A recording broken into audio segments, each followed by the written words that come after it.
Buenas tardes. Muchas gracias a todas y a todos por venir en una cantidad tan numerosa, algo que suele ser difícil en la ciudad de Huesca, a pesar de que veo muchas caras conocidas. A todas, a todos os agradecemos mucho vuestra asistencia. Gracias a Chema, a Ana, a Marta, a la Librería Anónima por organizar esta presentación, a la Editorial Crítica y sobre todo gracias a Julián por escribir este libro necesario, esta biografía de Franco que necesitábamos, una biografía para el siglo XXI, para cualquier clase de público, para público especializado, para público interesado, para público que se acerque por primera vez a la biografía, a la historia de España. Bueno, yo necesariamente tengo que empezar con un pequeño recuerdo personal y son las clases de Julián. Yo tengo ya una determinada edad y yo tuve la fortuna de ser alumno de Julián, ser alumno en segundo de carrera, y para algunas caras que veo aquí que estuvieron conmigo en aquellas aulas sabrán de lo que hablo. Uno no sabe la suerte que tiene de haber sido alumno de Julián y de haber presenciado una de las clases de Julián. Os aseguro, para los que no hayáis tenido la ocasión de hacerlo, que era algo difícil de explicar. Cuando uno empezaba la carrera, el primer año, los problemas eran distintos a los que son hoy en día. Problemas hay siempre, no pensemos que solamente estamos en crisis ahora. Yo oigo hablar de la crisis universitaria desde antes de llegar a ella. En nuestros años el problema era la masificación. En primer año estábamos más de 250 personas en un aula en la que en principio oficialmente cabían solo 190, pasa un poco como hoy, que había gente que se quedaba fuera o que nos teníamos que poner por los pasillos. El primer año de carrera era un poco decepcionante por esa masificación, por esa cierta despersonalización, pero el primer año, y varios de los compañeros que eran profesores también, hablaban de que el segundo año venía Julián Casanova. Y ya veréis el año que viene Julián Casanova y las clases de Julián Casanova, y bueno, aquello era una promesa casi como el Dorado. Yo la verdad es que era un poco escéptico, pero eso ya es un problema mío personal, pero efectivamente el año 96, el curso 96-97, en una asignatura que se llamaba Introducción a la Sociología Histórica, pues apareció Julián. Y de repente fue como una especie de ciclón de fuerza de la naturaleza, una absoluta descarga de energía. Las clases de Julián siempre empezaban poco a poco. Empezaba con una voz que tenía un tono moderado, pero poco a poco él mismo se iba calentando, se iba llenando de energía, y cuando llevaba 20 minutos de clase aquello era una auténtica explosión. No te daba tiempo ni a pensar, solo querías darte cuenta de lo que te estaba pasando. Y realmente en un momento en el que muchas veces estábamos más pensando en irnos al césped o ir a disfrutar del sol o a tratar de, con generalmente poco éxito, pues tratar de ligar un poco, las clases de Julián eran motivo más que suficiente para levantarse del césped y para acudir al aula, porque nadie se quería perder sus clases. Eran unos años en los que se hablaba mucho del fin de la historia, aunque ahora parezca algo pues tremendamente lejano. Francis Fukuyama acababa de escribir, lo había escrito en el año 92, este libro, El fin de la historia del último hombre, en el que hablaba de cómo probablemente la democracia liberal y la economía capitalista iba a hacerse con todo el panorama político del mundo, y a Julián fue a la primera persona a la que le vi rebatir estos argumentos, pero no verdaderamente con convicción. Lo mejor de las clases de Julián era la convicción absoluta con la que te estaba contando absolutamente todo. Y tanto es así que la vez que hablaste de Fukuyama por primera vez, cogiste la tiza, escribiste en la pizarra Francis Fukuyama y lo marcaste tan fuerte en la pizarra que luego estuvo 5 días que, por mucho que la gente pasaba el borrador, escribía encima, se seguía leyendo perfectamente la sombra de Francis Fukuyama.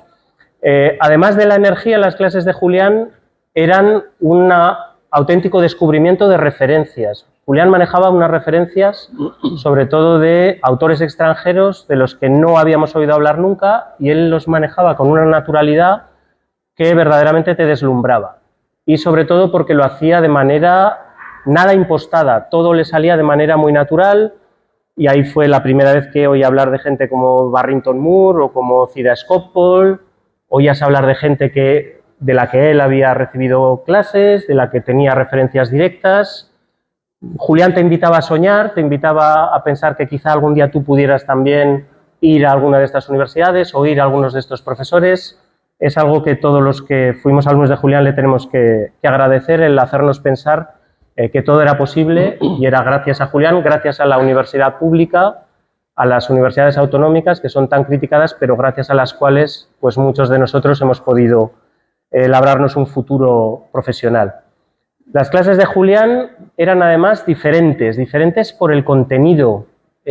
Siempre te sorprendía su interpretación de los acontecimientos. Es la primera persona a la que escuché hablar, por ejemplo, de la cultura libertaria española, una cultura que él siempre decía que era necesario conocer para comprender bien a la sociedad española, para comprender bien nuestra historia. Las clases de Julián eran magníficas, sus intervenciones públicas lo eran también, y además una cosa que vais a poder comprobar hoy también: Julián no era alguien que se reservaba para las grandes ocasiones, no era alguien que esperaba dar su mejor conferencia en Madrid o en Barcelona. Yo le vi dar un curso sobre sindicalismo aquí en el Instituto de Estudios Alto Aragoneses y Julián lo daba absolutamente todo, sin importar dónde fuera, y por lo tanto pues no se podría cumplir esta tradición que tenemos en Huesca de aquellos grupos que venían de música y que no lo daban todo porque pensaban que éramos unos paletos que no nos enterábamos de nada y les caía una buena pedregada, como quizá algunos de vosotros recordéis. Además de todo esto, ya voy acabando, Julián hablaba en un lenguaje que todo el mundo podía comprender, que todo el mundo podía conocer. Era sofisticado y al mismo tiempo era tremendamente accesible. Y esto era algo que nosotros agradecíamos porque Julián hablaba nuestro idioma, hablaba el idioma de la entonces gente joven, y ahora que yo también empiezo a tener años me doy cuenta de la dificultad que era mantenerse actualizado de las preocupaciones de los jóvenes, de qué es lo que estaba en ese momento en boga, y por lo que me van contando las siguientes generaciones que pasan por la universidad, Julián sigue manteniendo esa actualidad y eso hace que su lenguaje siempre haya sido mucho más accesible. La pregunta que nos hacíamos todos entonces, en el año 95, el año 96, era: pero bueno, ¿por qué este hombre no es más famoso? ¿Por qué este hombre no habla en la tele? ¿No sale más en los medios de comunicación? Y bueno, sentíamos una especie de placer medio culpable, medio egoísta, de decir, lo tenemos solo para nosotros, es solo para los que estudiamos en la Universidad de Zaragoza. Afortunadamente para el gran público ahora todo esto ha cambiado. Julián colabora en varios medios de comunicación, lo hace con la precisión, con la elegancia, con la energía con la que daba clases, es tertuliano habitual de Julia Otero, participa en Radio Nacional al lado de Josep Cuní, es un habitual en varios medios de comunicación escritos y es probablemente la persona que más ha hecho por divulgar las investigaciones del mundo académico. Y la buena noticia es que todo está aquí. Toda esta energía, toda esta erudición, todas estas referencias, todo este lenguaje accesible y al mismo tiempo sofisticado, todo está en tu nuevo libro, Julián. Así que, bueno, muchísimas gracias, y para empezar a que nos puedas contar lo que has comentado en el libro, qué mejor que este escenario, el Salón Azul del Casino, donde el general Cabanellas vino a tratar de convencer al comandante militar de la plaza, el general Benito, de unirse al golpe de Estado previsto para el mes de julio del año 36. Cabanellas, que fue además, y lo recordaréis por la película de Alejandro Amenábar, Mientras dure la guerra, en la que participó Julián como asesor y participó su hijo también, que es una persona extremadamente interesante y sofisticada desde el punto de vista cinematográfico. El general Cabanellas, el único que se opuso a que Franco asumiera el mando único y comenzara esta carrera que lo llevó a convertirse en el caudillo. Me gustaría que empezaras hablando un poco de esto, de Zaragoza, de estos años tan importantes para Franco que ocurrieron aquí en Aragón, y de hasta qué punto esta oposición del general Cabanellas pudo convertirse en un freno para la carrera de Franco, y de qué manera las personas que nos rodean explican también al personaje, que creo que es una de las cosas más interesantes de tu nuevo libro. Muy bien. Bueno, muchísimas gracias en primer lugar por acompañarme esta tarde. Es un placer estar en Huesca, lo sabe la gente que me conoce desde hace muchísimo tiempo y por supuesto la librería Anónima, ¿no? Con Ana, con Marta, con Chema, y muchas gracias a Nicolás Esma por esta generosísima presentación. El otro día comentaba en Zaragoza que este acto de presentaciones me obliga a pensar no solo en el libro, sino en la función de la historia, de qué sirve realmente escribir libros de historia en un momento que hay tanto ataque al conocimiento y en un momento en el que la opinión está por encima de la indagación. Así que seguro que a lo largo de la presentación del libro aprovecho para hablar de historia, además de para hablar de Franco, aunque Franco y la historia de España van inextricablemente unidas, y así lo voy a plantear, ¿no? Este Franco, que llega a Zaragoza, a la Academia General Militar, cuando llega a la Academia General Militar, que es digamos, una creación de Primo de Rivera y del Rey, después de que hubiera desaparecido la Academia General Militar de Toledo, cuando llega a la Academia General Militar, Franco ya es un general muy reconocido en el mundo militar, ha pasado por África, que para mí, dentro del libro, lo he dicho muchas veces, África es la trinchera de la Primera Guerra Mundial que los militares españoles no pudieron combatir y que sin embargo lo combatieron allí, pero tienen todos los elementos, África, el colonialismo, la brutalización, ¿no? La percepción de quienes estaban allí luchando, la dejadez por parte de los políticos que habían abandonado. El Franco lo repite muy a menudo: estamos aquí solos, partiéndonos el pecho por la patria, mis soldados también, los políticos nos abandonan. Era el discurso que ya había cogido del 98, que él había podido ya empezar a reinventar y lo reinventó muy pronto, incluido su padre. Y cuando llega a Zaragoza, yo le pongo en el libro que vive los años más felices en Zaragoza porque abandona África. A él África le gustó mucho. A Carmen no le gustó tanto, a su mujer. Se habían casado en octubre del 23, se fueron juntos. Y ella recordó cuando ya vivían en un piso de la Castellana, antes de vivir en Zaragoza, recordó que esa época en África, con los moros, a ella no le traían muy buenos recuerdos. Estoy citando siempre palabras textuales porque una de las cosas que he hecho en el libro es una narración involuntaria, directa, en el sentido de dejo hablar a los personajes, no intervengo, salvo en el prólogo, apenas en cómo llevan a cabo los personajes su vida. Y en Zaragoza él empieza a tener 3 o 4 hilos conductores muy importantes. El primero, que tiene que hacer discursos que ya no son militares, son discursos políticos en cierta forma. El segundo, que se ve halagado por las fuerzas vivas. Ahí está el arzobispo Domenech, que después tuvo un papel importante en todo lo que era la legitimación de la cruzada. Ahí están evidentemente autoridades, ahí está el rector de la universidad. Franco vivió aquel hilo conductor de una forma muy interesante. Segundo, a la Academia General Militar, no me voy a entretener mucho en las respuestas, pero las voy a centrar. A la Academia General Militar llevó a los africanistas que tenían 4 o 5 años de combate. Predominó en la gente que enseñaba el valor militar y africanista por encima de su capacidad intelectual y didáctica, que eso es mucho decir.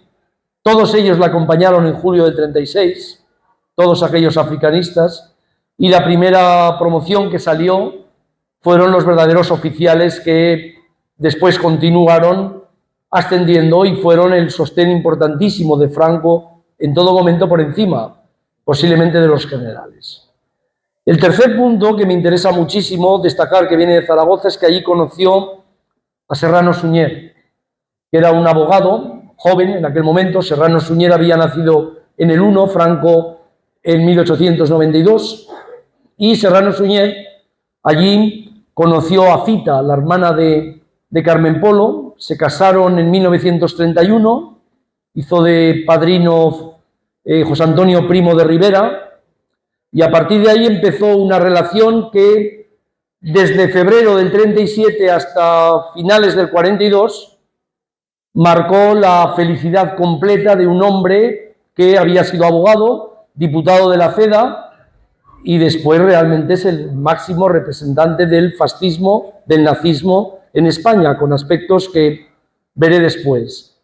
Y el cuarto punto que me interesaría muchísimo es que Franco no dejó nunca, después de cultivar esa relación con Zaragoza, e incorporó un valor nuevo que fue la Virgen del Pilar, ¿no? Que fue la religiosidad, que en un momento en el que la conversión de una guerra civil encruzada al principio no contaba con militares especialmente católicos y devotos, acabó una simbiosis, la política y la religión acabó una simbiosis, que la fotografía del último Franco con el brazo incorrupto de Santa Teresa a su lado y el manto de la Virgen del Pilar conecta como un flashback con lo que había sido la Academia General Militar.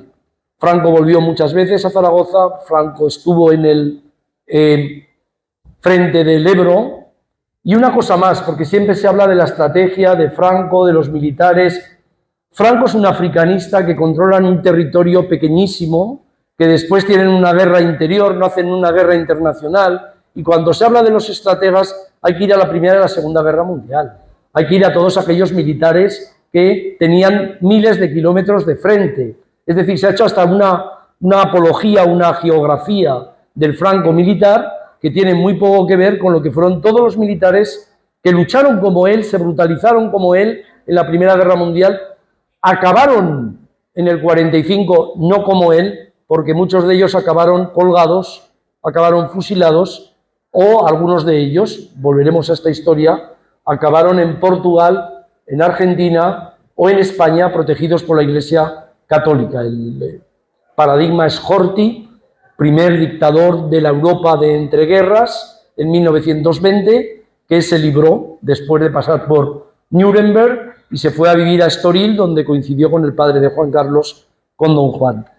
La biografía que he trazado es una biografía que explica algo más que Franco, pero tiene un objetivo. Primero, mostrar que las calles de la historia son múltiples, una calle de muchas direcciones, la historia. Segundo, que no me interesa poner al personaje en una sala de juicio, o condenarlo o santificarlo, y que tiene que ser posible leer la historia del pasado con libertad, sin necesidad de poner a los personajes en una sala de juicio. Y tercero, que duró tanto que no hay ningún historiador que quiera estudiar Franco y la historia de España del siglo XX que no tenga que entrar en la pregunta y responderla de por qué estuvo tantos años en el poder. ¿Quién le dio el carisma? ¿Quién le dio el culto? ¿Quién le protegió? Y ahí nos da sorpresas la biografía, porque nos pone un hilo conductor donde el mundo internacional, desde Hitler a Gerald Ford, que fue el último presidente de Estados Unidos que pasó por España, hicieron muchísimo por responder a la pregunta que estoy diciendo: ¿qué es lo que hizo posible que Franco adquiriera ese carisma, ese culto al poder y durara tantos años en la historia de España, ¿no? ¿No te parece que precisamente una de las claves que explican esta longevidad es, como acabas de decir, cuando está Franco en la Academia General Militar tiene que empezar a dar discursos a civiles, tiene que empezar a cambiar de registro, él recupera a los compañeros con los que ha estado en África? Me parece que una de las claves que quizá puedan explicar esa longevidad es la capacidad de aprendizaje de Franco. Franco pasa por la Comandancia Militar de Baleares, de ahí se trae a López Basa, pasa por la Comandancia Militar de Canarias, ahí se trae a Martínez Usted, a su auditor militar predilecto. Entonces de Zaragoza se vincula con Serrano Suñer. Entonces me gustaría que si pudieras trazar una reflexión de esa capacidad que muchas veces hemos minusvalorado probablemente en el personaje, que es esta capacidad de, bueno, yo no creo nada, pero voy aprendiendo y me voy trayendo a gente para formar un equipo de absolutos leales que voy a tener siempre en mi torno, porque una de las cuestiones que son más interesantes en la biografía es hasta qué punto construyes la biografía en base a otros personajes, ¿no? Como hace un poco Montefiore con la biografía de Stalin, o sea, ahí vemos tus lecturas también, la influencia que ha tenido otras obras tuyas, como lo que has escrito sobre Rusia, o sea, que vas a hacer una reflexión sobre esta capacidad de aprendizaje de este tipo de personajes y de Franco en particular. Sí. Bueno, el Franco que llega a la academia, o el Franco que hazaña le cierra la academia, ha conocido a Primo de Rivera, ha sacado conclusiones importantes de Primo de Rivera, él lo decía, él había sido un fan de Primo de Rivera, pero no le había gustado que hubiera dejado el poder, que no hubiera sido capaz de permanecer en el poder. Él repitió muchas veces, a mí no me saca nadie de aquí al cementerio, ¿no? Y creo que ha habido un cambio importantísimo, que es la subida al poder de Mussolini, que él no la capta del todo, y sobre todo antes del golpe y en medio entre la disolución de la academia y la subida o el golpe y el inicio de la guerra civil, el ascenso al poder, porque se lo da Hindenburg de Hitler. Yo creo que en todo eso hay un aprendizaje que se lo sintetiza de una forma muy clara Serrano Suñer cuando va a Salamanca en febrero del 37. Serrano Suñer le habían asesinado a dos hermanos en el Madrid de la guerra. Él dice que esta es una persona brutalizada, deshumanizada, va con un odio a la República importante, y a Franco le dice: tú tienes aquí un estado campamental y lo que tienes que hacer es construir un estado a la italiana y a la alemana. Creo que ahí hay un discurso, una forma de ver todo eso que Franco no lo tenía en los años previos a la República. Hay que ver también que la República, yo sé que los jóvenes les dicen en TikTok que ya entró la quema de iglesias, la izquierda, desde el principio estaba todo predestinado. Hay que recordarles que la República desde noviembre del 33 hasta febrero del 36 la gobierna la derecha. Hay que recordarles que Franco fue jefe de Estado Mayor porque lo nombró Gil Robles. Hay que recordar que la biografía de Preston, que evidentemente marcó un punto de inflexión en el 92, ya sacaba la hipótesis de que si a Franco no lo hubieran quitado de jefe de Estado Mayor, no hubiera estado posiblemente en el golpe en julio del 36. Es decir, pasan muchas cosas antes de que Franco esté ya en el poder, nombrado caudillo, generalísimo, jefe del gobierno del Estado español, pero yo creo que lo que cambia a Franco realmente es la guerra. Yo mantengo en el libro, parafraseando un poco a los fascistas italianos que decían que nuestra pubertad fue la guerra, porque no, nuestra universidad fue la guerra porque no vivimos. Yo mantengo en el libro que África es la guerra de Franco, es la universidad de Franco, y en la guerra civil hace la tesis doctoral, porque en la guerra civil es donde se moviliza, donde se fascistiza, donde aplica toda la brutalización que había podido mostrar con las tribus, ahora ya contra republicanos, contra un ejército incluso constituido, y creo que ahí es donde hay un punto de inflexión importante. Además, la guerra civil acaba en abril y en septiembre empieza la Segunda Guerra Mundial. Y ya empiezan los primeros contactos para entrar, todavía no al principio, los primeros contactos para entrar en la Segunda Guerra Mundial. Este es un hecho importante también, porque hay una especie de mito de que, más o menos, de que a Franco le llama Hitler y le dice que si quiere entrar en la Segunda Guerra Mundial, y Hitler le trata de convencer y Franco no quiere, y es más bien la historia al revés.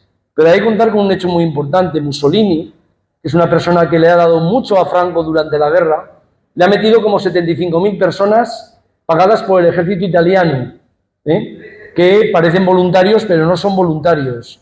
Le ha dado armamento, le ha dado aviones para pasar las tropas, como Hitler, y Franco a Mussolini, cuando lo nombran, cuando él monta la República de Saló, Franco no lo reconoce, no reconoce la República de Saló, y Goebbels, que lo saco allí en el diario, dice: mira cómo le paga Franco a Mussolini todo lo que ha hecho por él, que ni siquiera es capaz de darle la diplomacia, el reconocimiento a la República de Saló. Pues ese Mussolini no entra en la Segunda Guerra Mundial en septiembre, entra en el momento en que La guerra célere, como la llamaban ellos, acaba en 20-25 días conquistando África, Bélgica, toda la zona occidental, ¿no? Y pone a Alemania, evidentemente, en aquel momento, en una línea de ocupación del oeste que le posibilita ir después con la operación Barbarroja hacia el este.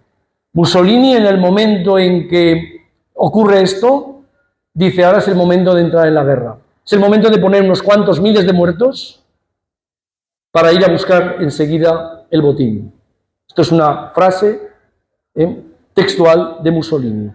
Y Franco está en ese punto y dice prácticamente lo mismo. La posibilidad de que la victoria rápida de Hitler, en la que él cree una parte importante de la diplomacia, les proporcione, a partir de ese momento, les proporcione una compensación territorial. Todo el mundo busca en aquel momento compensaciones territoriales, porque los imperios son territoriales, no son abstractos o digitales, son territoriales. Y quien no tiene colonias, ¿no? En aquel momento es una potencia de segunda, y la gente lo sabe. Y además dentro del territorio es muy importante tener una marina muy importante, porque el imperio más grande domina el mar. Así que hay una competencia muy interesante, y vuelvo al principio de la pregunta para llegar al final. La última persona que ve a Franco es Gerald Ford. Y antes me decía Nico Sesma, ¿cómo monta él toda esa trama de personajes que le hacen mantenerse? Pues Gerald Ford llega en 31 de mayo de 1975.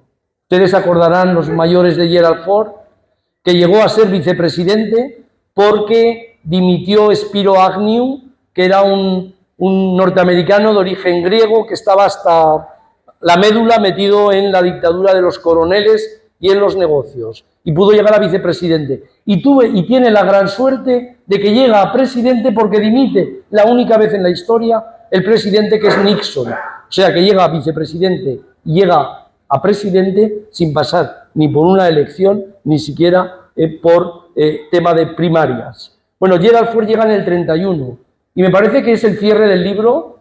Yo todo eso lo saco de la parte de las audiciones, del Wikileaks, de las nuevas fuentes que hay. Y Gerald Ford le dice a Franco, anuncia él, yo vengo de ver a Schmidt, al canciller Schmidt de Alemania. Canciller Schmidt es un personaje importantísimo en Alemania, pero es el jefe de la socialdemocracia.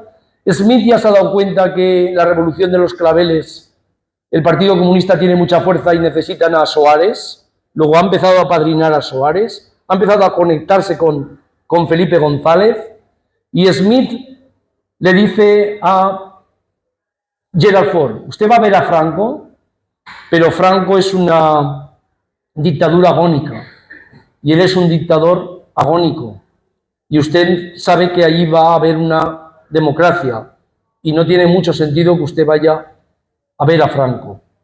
Y Franco, al que se lo dice, se lo cuenta, Gerald Ford, le dice, no lo voy a imitarlo, pero le dice, en mayo del 31, el 31 de mayo le dice, es que los países pequeños, Alemania, los países pequeños nos tienen envidia. A nosotros quien nos interesa es Estados Unidos, que es el país que nos está protegiendo. Y le dice, y la diplomacia lo sabe, pero aquí no se va a repetir el Portugal de los claveles, y aquí no se va a repetir la caída de los coroneles, que acabaron juzgados y poco después en un referéndum echaron al rey, que era, como saben, cuñado del entonces príncipe, iba a ser muy pronto rey de España. He tenido mucho interés en ver en un dramatis personae qué personas están alrededor de Franco, y en un pliego fotográfico que llamo Franco y el mundo, qué personas le saludaron, qué personas le dieron la mano, qué personas están con él. Y me fui a Estados Unidos fundamentalmente con un libro que estaba ya en marcha, pero allí me leí las biografías de todas las personas que coexistieron o dieron la mano a Franco. Y además, como repito en el libro, esas biografías, muchas de ellas escritas por grandes historiadores, de los que se aprende muchísimo. Y en esa conexión creo que está la historia de mucho la historia de Franco que no se ha tenido en cuenta. Franco tuvo bastantes más apoyos exteriores, fue un dictador dependiente en el exterior, aunque aquí vendió siempre que él nunca le quitó soberanía a España. Fue un dictador dependiente y todopoderoso en el interior. Creo que esta es la definición. Mandó y fue todopoderoso en el interior, pero siempre fue dependiente en el exterior. Y sin embargo, él reinventó la historia. Tuvo 3 décadas que no tuvieron ni Mussolini ni Hitler para reinventar la historia, y la gran reinvención fue que él no luchó en la Segunda Guerra Mundial, que no estuvo conectado con los fascismos, que no vendió soberanía nunca a Estados Unidos, incluidas las bases, y que sobre todo el milagro económico se produjo no porque él y Carrero Blanco realmente no supieran nada de economía y le dijera al Fondo Monetario Internacional, el Banco Mundial, que necesitaban un cambio de ritmo importantísimo. Ya se apuntó el tanto López Rodó después, sino que él acabó reinventando todo eso. Y como él tuvo tanto tiempo en reinventar, la historia que ha quedado de Franco es, la primera es un pasado infame, nadie quiere recordarlo, no recuerde usted a las víctimas, no recuerde usted la represión. La segunda parte, Franco el modernizador. Esta es la tesis que se está imponiendo hace mucho tiempo. ¿Cuál es la diferencia? Pues que Mussolini y Hitler activaron el proceso de radicalización en los últimos años de sus vidas. Es muy difícil no recordar a Mussolini cabeza abajo y a Hitler con las cenizas, que le dice Stalin a Zhukov: qué pena que no lo hayáis cogido vivo, cuando le dice: solo hemos encontrado las cenizas, ¿no? Activaron los procesos de radicalización al final. Al principio incluso hubo en la Alemania federal, una idea de que la primera parte de Hitler no había sido tan mala, y en el caso de Franco es al revés. Y entonces esa segunda parte están vendiendo y están diciéndole a los chavales jóvenes hoy que no hay ninguna diferencia entre esta democracia que no les da el oro o lo prometido y la dictadura, porque al fin y al cabo la dictadura ya había establecido la seguridad social, había creado ya la modernización. Creo que todo esto el historiador no opina, sino que indaga, busca fuentes. No se puede escribir esta biografía si no se ha estado muchos años indagando, pero no se puede escribir esta biografía si no ha habido otra gente, incluido el último libro el año pasado de Nico Sesma, pero mucha gente que antes habían renovado la historiografía.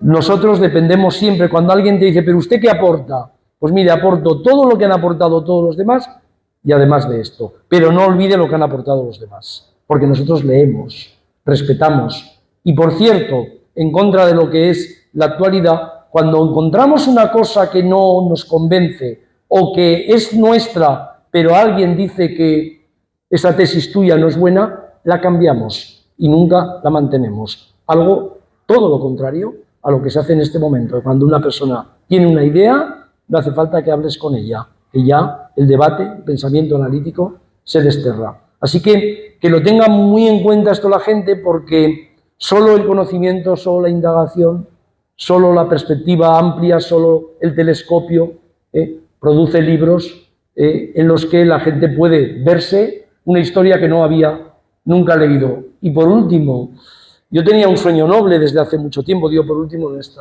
Yo tenía un sueño noble, que era: ¿por qué no escribir libros como los que escribían los hispanistas? ¿Por qué no escribir libros como los escribían esos historiadores angloamericanos con los que tanto tiempo compartí?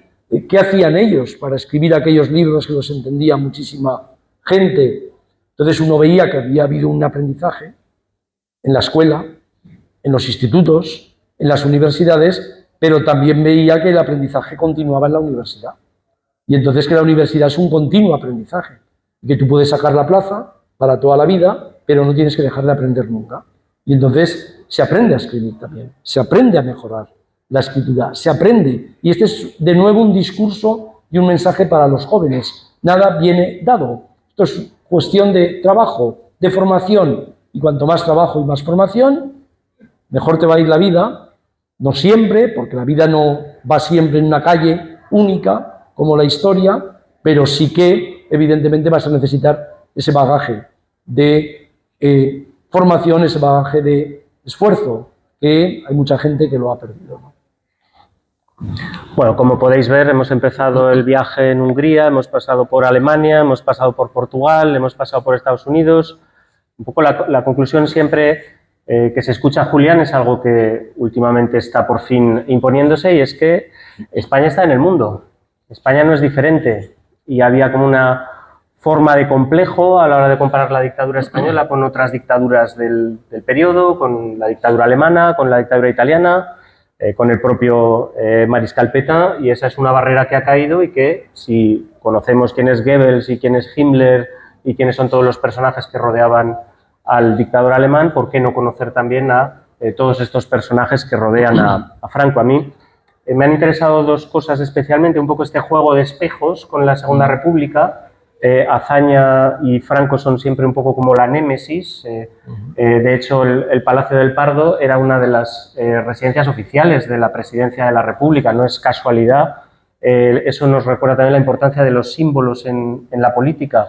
No es casualidad que la guerra termine con el parte del 1 de abril del año 39, a pesar de que en Madrid se ha entrado el 28 de marzo. Ahí se espera para que el mes de abril, la dictadura roba el mes de abril a la República, que hizo del 14 de abril una fecha especialmente simbólica. Eso nos recuerda hasta qué punto la política de los símbolos es hacer política también. Nos equivocaríamos si pensáramos que la política solamente se hace con la razón. Y dentro de este juego de espejos, lo que posibilita muchas veces la caída de algunas dictaduras es la presencia de un jefe del Estado, generalmente un rey, por encima incluso de la figura del dictador. Es el caso en Italia, con Vittorio Emanuele, es el caso en Rumanía, y de alguna manera, ¿no te parece que el hecho de que España fuera una república acaba salvando a Franco? ¿Por qué no hay esa figura que sea capaz de asegurar un poco la continuidad del Estado en el momento de la inmediata posguerra mundial, en el que hay referéndums? Tú lo recuerdas muy bien en el libro. Hay referéndums sobre la forma de gobierno, hay un referéndum sobre monarquía o república en Italia, hay un referéndum sobre monarquía o república en Grecia, hay las votaciones en los parlamentos en varios países de Europa del Este, en Yugoslavia, y paradójicamente esta república tan odiada por Franco es la que acaba posibilitando que no se quieran arriesgar los americanos a que haya un vacío de poder. Eso sería la primera pregunta. La segunda sería en relación con lo que has comentado, la posibilidad de que España entre en la guerra mundial se produce con la caída de Francia. Y aquí me gustaría volver un poco a la figura del Mariscal Pétain, que es uno de los que está en estas fotografías que se incluyen en el libro y que permiten ver cómo Franco efectivamente le da la mano a gran parte de los principales dirigentes de todo el siglo XX, empezando por estos primeros. Nunca un político democrático europeo. Nunca un político democrático europeo, aunque bueno, hay ciertas tentaciones, porque el primer viaje que hace De Gaulle después de jubilarse es precisamente a España a conocer a Franco, pero me interesa un aspecto de comparativa revisionista. En Francia se está intentando, por parte de muchos círculos, rehabilitar la figura de Pétain. Y se suele decir que hay que separar al Pétain héroe de la Primera Guerra Mundial del Pétain dictador. El hecho de que su trayectoria posterior no evite ese primer... Entonces, el hecho de que fuera un héroe de África antes de dar el paso a convertirse en un colaboracionista. El hecho de que, bueno, fue el que mantuvo la continuidad del Estado. ¿No te recuerda un poco al mismo tipo de argumentos que se utilizan para tratar de separar al Franco héroe de la Legión de después el Franco dictador, que era el argumento para mantener la estatua en Melilla? Entonces, ¿hasta qué punto no hay también un contacto en estas corrientes revisionistas que están intentando rehabilitar este tipo de figuras con un interés claramente anclado en el presente? No, todo ese tema es interesante, salvo que Franco hace una guerra civil, no una guerra con ningún otro país. Yo creo que ese es el argumento definitivo. Es decir, Pétain es un héroe frente a alemanes, frente al enemigo exterior. Hay un ejemplo muy claro también en México. Porfirio Díaz es recordado antes de su dictadura como un héroe militar de México, de salvador de la patria frente a enemigos externos. Franco hace una guerra interna, internacional después, pero una guerra interna. Y eso yo creo que es muy importante. Voy a conectar lo que dice Nico con algo que está muy presente en el libro. Otra cosa que creo que también había quedado minimizada en las biografías de Franco. Y los españoles somos muy dados a eso. Portugal. La gente dice, es que no estudiamos historia de España en el siglo XX, y yo les digo a los estudiantes, y alguien estudia historia de Portugal, no deberíamos introducir la historia de Portugal, que es un país que se parece mucho, como Italia, como Grecia, más que otros países que a veces comparamos. Y ahí recuerdo que Portugal ya estaba, Salazar, cuando llegó Franco, le ayudó mucho en la guerra civil. Primero le protegió en el mundo internacional, traficaron armas a través de Portugal, le devolvió a un sector importante de personas que pasaban a Portugal rojos y que después acababan asesinados en la frontera. Se encontraron 7 veces, Salazar y Franco. Los dos únicos dictadores militares, o sea, un militar y otro civil, de ultraderecha, que ya estaban en el poder como dictadores antes de la Segunda Guerra Mundial. Y que duran, Salazar muere antes, pero la de Caetano duran hasta mediados de los años 70. Son los dos dictadores, y esas 7 veces que se juntan, 6 de ellas se juntan en España. 6 de ellas se juntan en España. Salvo una en Sevilla, todas al lado de la frontera, en el lado español. Salazar son las 6 únicas veces que sale de Portugal en toda su vida, para que veamos dónde está la península ibérica en aquel momento. Franco va a Lisboa una vez, en el año 49. La única vez que sale después de juntarse con Mussolini en Bordiguera, que es cuando se cruza a la vuelta con Petain y Laval, ¿no? El Montpellier, con la flor y nata de lo que es ya Vichy en aquel momento. Y va a Lisboa en el año 49. Tenía miedo de volar porque había muerto en accidente de aviación Sanjurjo, había muerto Mola, había muerto su hermano también, y había sido un as de la aviación, Ramón Franco, y no voló hasta el 69, si no recuerdo mal, donde inauguró el aeropuerto de Almería. Hasta ese año no voló nunca en avión, y para ir a Lisboa se fue a Vigo en coche. En Vigo unos cruceros de la Armada lo llevaron al estuario del Tajo, allí entró en Lisboa. Doña Carmen se fue en tren el día antes, y con Salazar, en esas 7 veces que se juntó, en la última, en el 63, Salazar vio que Franco, que había descolonizado Marruecos, y él tenía un imperio, que era lo que caracterizaba al Portugal. En realidad el imperio será el fin de Portugal, porque el golpe le vendrá del ejército colonial. Salazar dice en el año 63, aunque salen los dos encargados de prensa y dicen, como siempre, la amistad ibérica, esto ha sido un acto de amistad de verdad, y Salazar sale y dice, este hombre ya no me interesa porque no le ha interesado nada de lo que le he dicho sobre el imperio. Y claro, si no tenemos ya el inicio de lo que fue todo nuestra Unión Ibérica, que fueron la conquista, ¿no?, que había montado toda una escenografía en torno a esto, a mí no me interesa. Me sorprendió mucho después.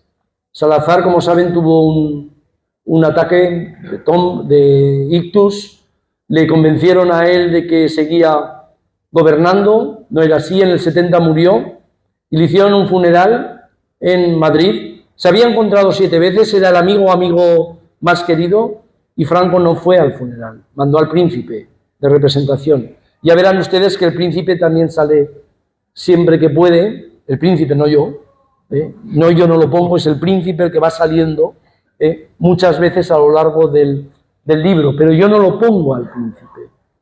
Él está allí, yo no lo pongo, lo digo por si alguien piensa que yo estoy colocando a los personajes. No, los personajes se van colocando en este escenario de teatro de verdad, teatro cruel, que es durante muchos años la dictadura. Están grabando. Creo que Petain, y creo que la visión que tiene él de Vichy, de Francia, es un país. Él tiene una visión, no sé si tú la compartes, donde por una parte es el país amigo que nos puede proporcionar muchas cosas porque el fascismo va a durar, y por otra parte con Inglaterra y Francia tiene esa obsesión que es la masonería, que es donde empezó todo, la masonería, la ilustración, el liberalismo, los pecados de la historia de España. Y esto es algo muy importante. Por cierto, había visto muchas veces biografías de Franco y no había visto a nadie que se parara 4 líneas para explicar a la gente qué es la masonería, ¿no? Y dije, pues es el momento de hacerlo. ¿Por qué? Porque he leído mucho a Ferrer Benimeli, que es uno de los grandes especialistas en masonería, y dije, pues es el momento de colocar aquí a una persona que ha hecho todo por la masonería, pero a lo mejor no lo ha leído la gente de la calle. Vamos a colocar todo esto. Entonces yo creo que ahí hay viajes que me han interesado muchísimo. Y es verdad que el amigo americano cuando viene, Eisenhower, el abrazo, el lloro que tiene con Eisenhower, es algo para él. Él comprueba en ese momento, la guerra civil, dice, él ha ganado en el 53 cuando le da el abrazo al americano, pero con Eisenhower él siente que a nadie le va a derrotar desde fuera. Pero vean ustedes las líneas que le dedico a Eva Perón, que viene como mujer de Perón. Él había invitado a Perón porque Perón le manda toneladas y toneladas de trigo, le defiende en la ONU, hace un montón de esfuerzos por Franco en un momento que España, parafraseo a Buñuel, es tierra sin pan, ¿no? Nadie tenía pan, sobre todo pan blanco, y el trigo de Argentina hace mucho. Y cuando viene Evita, que no viene él, viene Evita, antes de venir ha tenido una entrevista con el embajador, que es Areilza, que después ya sé que fue de los fundadores de AP, pero Areilza es el alcalde de Bilbao cuando entra en las tropas de Franco y dice unas cosas increíbles sobre los vascos, las pueden ustedes leer. Y Evita le dice a la persona que llevaba la Casa Rosada, vigile a este español, que si puede se llevará la Casa Rosada, porque no paran de pedir los españoles. Le dice en el año 47, en aquel momento. Viene a España y hace una crónica muy interesante, porque ella está aquí, viene, habla de justicia social, se va con Carmen Polo a los barrios pobres, la gorda, la llama Carmen Polo, no quería ir a los barrios pobres, y en un momento determinado Evita le dice Carmen Polo está con ella y Evita le dice, le voy a decir la diferencia que hay entre su marido y el mío. Fíjense qué lección le da de populismo, que era lo que era el peronismo. Dice, su marido ha llegado al poder con las armas, con un golpe de Estado, y el mío con los votos. Dice, y a la gorda eso no le gustó nada. Se va, cuando se va dice, os tengo en el corazón, habla de justicia, habla de populismo, pero pasa por la moreneta, pasa por el manto de la Virgen del Pilar, es decir, toda la parafernalia que representa en aquel momento aquella simbología. Y por cierto, la primera fotografía que hay en España, junio, ya sé que ya viene del invierno, pero aparece en la Plaza Oriente con un abrigo de bisón, que la tienen ustedes la foto allí, que creo que es muy significativa. Una tierra sin pan, alguien que habla de justicia social, de pobres, que está con un militar que dicen que es austero, que nunca es corrupto, que nunca se enriquece, y ella aparece con el abrigo de bisón. Me parece que estos símbolos, las fotografías, son muy importantes. Es una cosa que tenemos, afortunadamente, los historiadores del siglo XX.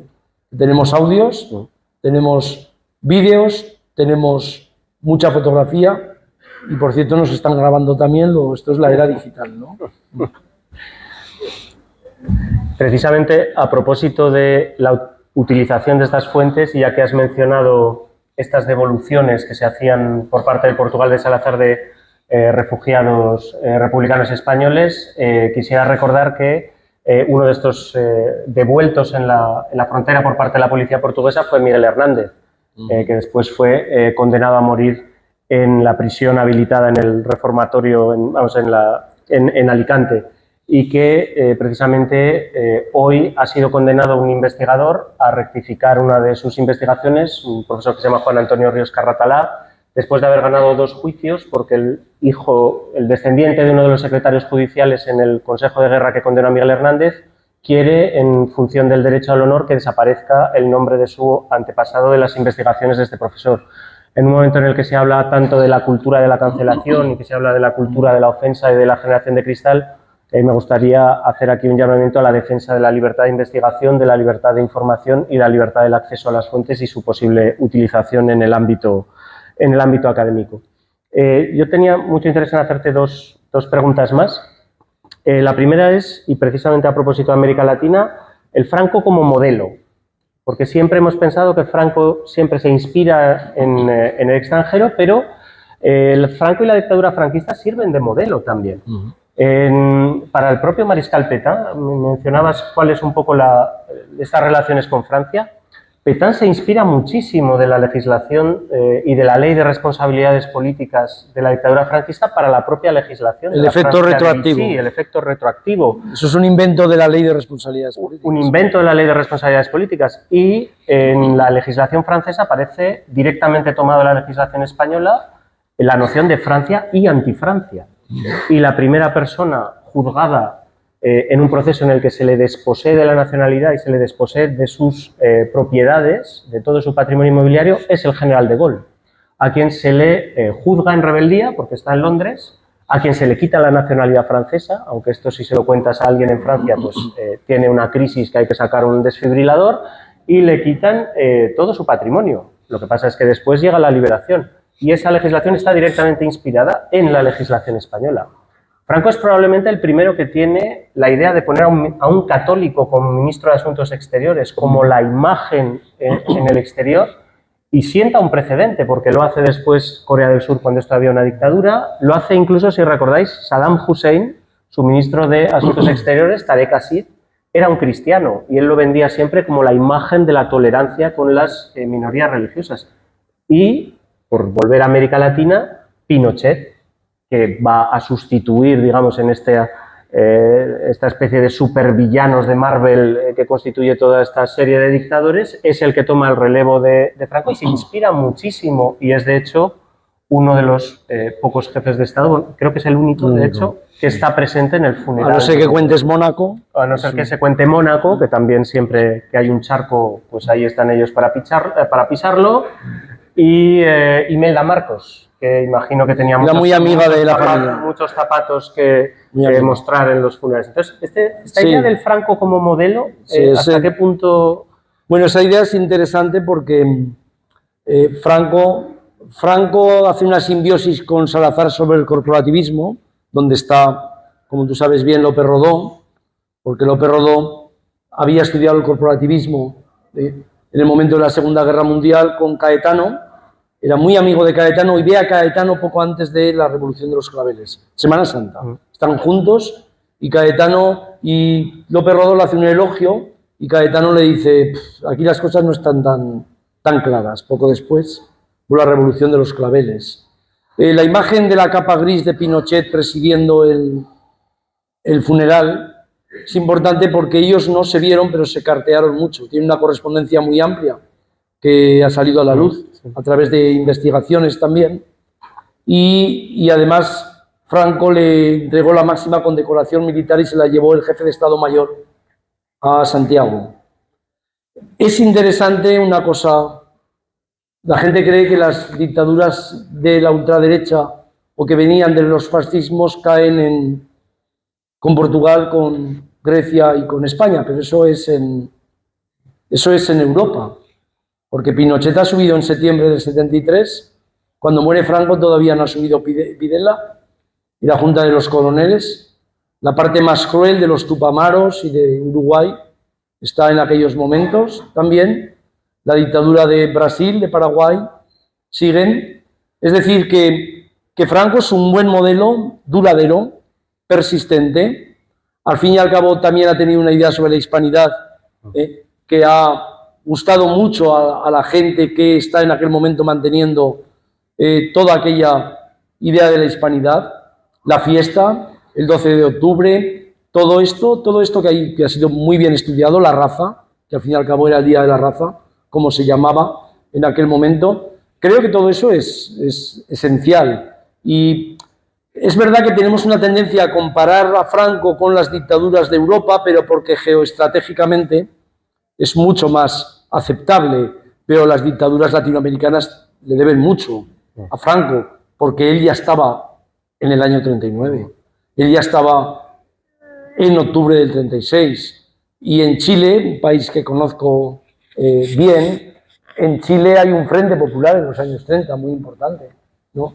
Y hay una tradición militar intervencionista importante, sobre todo en Argentina, pero nadie llega a lo que llega Pinochet y Videla en el 73 y en el 76.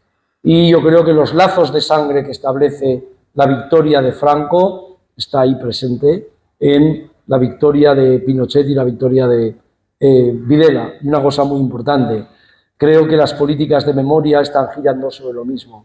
Están girando sobre la posibilidad de que alguien predique la amnesia y la posibilidad de que alguien recuerde a las víctimas, ¿no? Y esto que nos parece propio nuestro solo, ha estado muy presente en Argentina, con idas y vueltas, y ha estado muy presente y está muy presente en Chile. Así que creo que sí, que hay lazos allí que habría que mirar a fondo, ¿no? Y la última cosa que me gustaría señalar dentro de este viaje que estoy haciendo es que cuando Nixon viene a España en el año 70, estamos hablando de Nixon, y Kissinger, que está allí, Nixon y Kissinger están estudiando claramente las formas de la transición. Tengo que decir aquí que Nixon llega a España y Franco es un personaje que a él le han dicho que está muy mal y se va con la idea de que Franco está peor de lo que le han dicho, porque él dice, se me ha dormido en el coche, juntos, y se durmió, no habló nada por la noche en la cena, aparte del inglés o no habló nada en la cena. Y dice, sin embargo, me ha causado una sensación muy buena el príncipe, habla muy bien inglés.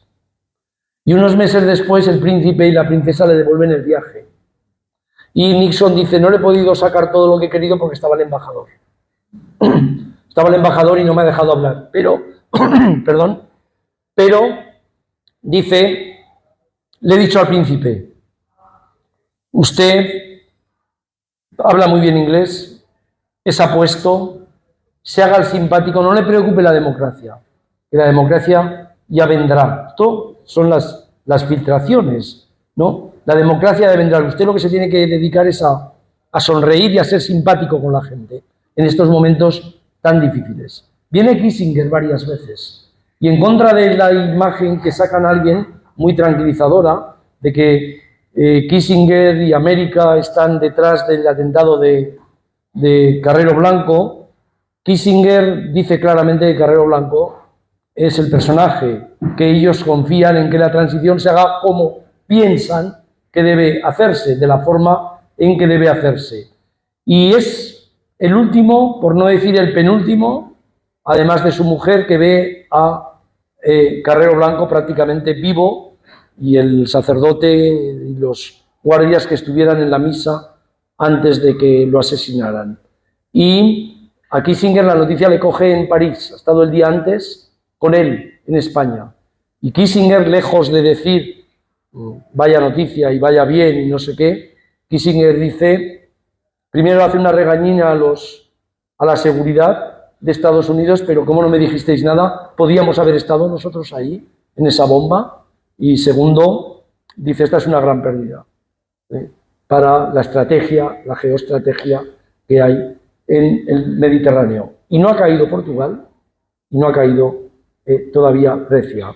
Así que viajen con el libro, porque la historia de Franco es algo más que la represión, por supuesto, que hemos sacado mucho, y agradezco muchísimo a toda la gente que ha estudiado todo el tema de las políticas de exclusión, de exterminio, de represión, pero viajen porque aquí hay muchas más cosas. Hay muchas más cosas sobre la cultura, hay muchas más cosas sobre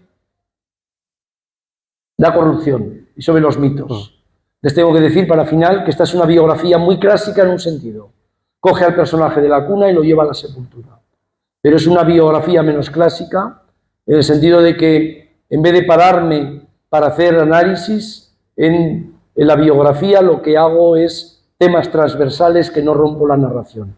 Yo tengo un buen amigo al que aprecio, un maestro mío al que aprecio, Álvarez Junco, que hizo una maravillosa biografía sobre Lerroux, pero él empleaba capítulos narrativos, enormemente narrativos. Lerroux es un personaje bastante más atractivo y bueno para la biografía que Franco, no lo duden, el emperador del paralelo, pero él, cuando necesita decir esto es demagogia, esto es populismo, se detiene y saca análisis, saca capítulos. Yo pensé que para el siglo XXI, para esta gente que debería leer historia, que la narración se debería imponer a cualquier tipo de ruptura analítica o de ruptura de la narración respecto a lo que significa la crónica, el relato, ¿no? Pero con dos ideas claras. La narración no es neutra. Nadie hace desde el presente narraciones neutras sobre el pasado. El tema es hasta qué punto son honradas, fiables con las fuentes y sobre todo justas con las personas que te han precedido en sus estudios. Y segundo, que yo tengo un sueño noble hace mucho tiempo. Esta mañana he estado dando clase en el Lucas Mayada. Tengo un sueño noble. Aquí hay mucha gente de instituto que se ha partido el pecho y ha hecho el pino para explicar el siglo XX español en los centros de secundaria. Tengo un sueño noble y es que esta biografía, a lo mejor no la leen en El Hormiguero, pero ojalá la leyeran en los centros de secundaria. Muchísimas gracias, de verdad, por estar conmigo.